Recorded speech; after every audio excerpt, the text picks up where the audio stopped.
अरे क्या हुआ भाई? बड़े परेशान लग रहे हो। अरे क्या कहूँ भाई। एक तो कल मेरी क्लास मिस हो गई और आज सुबह सुबह जब मैं क्लास में आ रहा था तो एक बच्चे ने मुझसे पूछा कि फॉरेन कंपनी कंपनी होता है कि नहीं। तो मैंने भी उसको जवाब दे दिया कि फॉरेन कंपनी तो कंपनी होता ही है।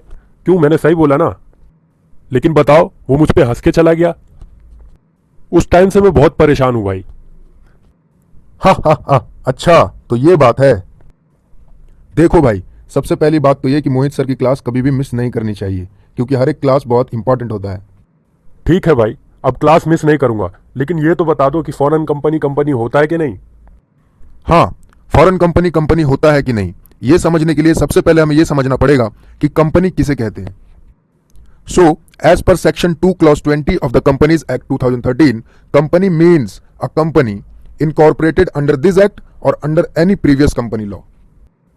मतलब कंपनी हम सिर्फ उस कंपनी को कहेंगे जो इनकॉर्पोरेट हुआ है इस एक्ट के अंदर, यानी द कंपनीज एक्ट 2013 के अंदर, या फिर under any previous company law. अब समझते हैं कि फॉरेन कंपनी किसे कहते हैं।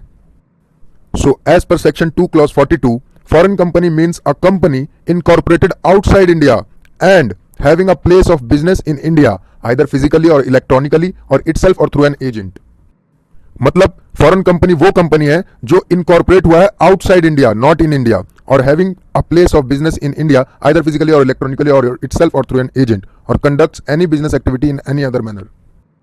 अब हम अगर कंपनी की डेफिनेशन और फॉरेन कंपनी की डेफिनेशन को कंपेयर करें तो कंपनी का डेफिनेशन कहता है कि कंपनी वही कंपनी है जो इनकॉर्पोरेट हुआ है अंडर दिस एक्ट और under any previous company law. लेकिन फॉरेन कंपनी तो वो कंपनी है जो इनकॉर्पोरेट हुआ आउटसाइड इंडिया। तो foreign company incorporate outside India हुआ है, मतलब कि वो इस एक्ट के अंदर में इनकॉर्पोरेट नहीं हुआ, मतलब वो कंपनी नहीं मानी जाएगी।